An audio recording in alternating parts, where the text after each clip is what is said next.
We use physical metaphors to describe psychological pain all the time: a gut-wrenching decision, a heartbreaking loss, carrying a heavy weight on our shoulders. Millions walk into clinics complaining of chronic exhaustion, tight stomachs, and heavy chests. The blood panels come back clean, the scans show no disease, but the physical discomfort they feel is entirely real. Unexpressed emotions do not evaporate. When the brain registers distress, but we don't physically resolve it, those chemical signals become trapped as active physiological memory inside our human tissues. Treating the mind alone is insufficient because the body keeps its own record. To heal, we have to look past the mind and map exactly where our physiology hides the past. Here at the base is the amygdala, the brain's smoke detector. When it senses danger, it fires an alarm, flooding the bloodstream with stress hormones. This happens in milliseconds, bypassing the medial prefrontal cortex, the brain's logical watchtower, before it assesses the threat. This image details the vagus nerve, connecting the brainstem to the intestines. During a fear response, a rapid signal down this pathway diverts blood from the gut, halting digestion. Over time, this chronic stress degrades the stomach lining and accelerates cellular aging.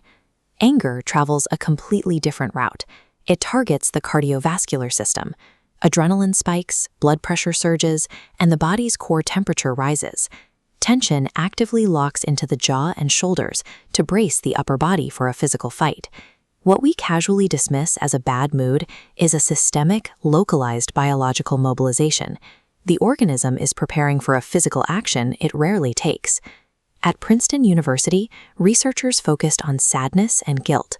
They treated these emotions as measurable physical phenomena rather than subjective feelings. The researchers discovered that when people recalled a deeply unethical action, they reported a quantifiable increase in their own subjective body weight. The participants felt physically heavier and perceived physical tasks, like carrying groceries upstairs, as requiring significantly more effort than the control group. Sadness carries a similar biological weight. When a person experiences deep grief, neurotransmitters drop. Because serotonin and dopamine help regulate the pain threshold, their sudden absence causes emotional heaviness to physically ache in the chest and muscles. Animals in the wild naturally discharge this tension. After escaping a predator, a deer will physically shake and tremble to release the residual stress. Humans suppress this instinct. Socially conditioned to sit still and stay quiet, we develop alexithymia, losing the ability to put internal sensations into words. Brain scans reveal a precise neurological reason for this glitch.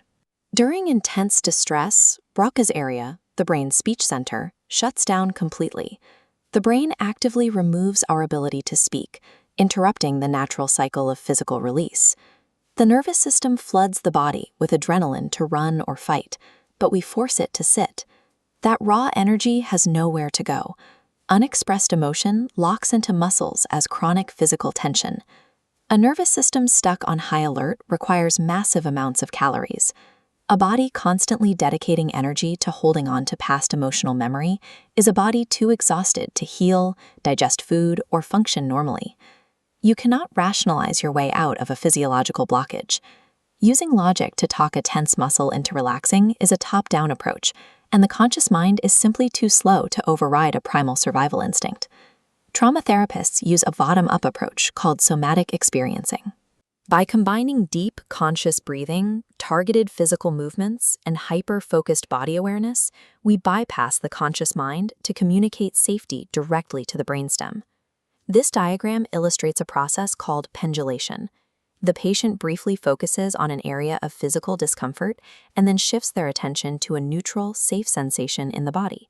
This gentle oscillation allows the nervous system to finally complete the biological stress cycle it paused years ago.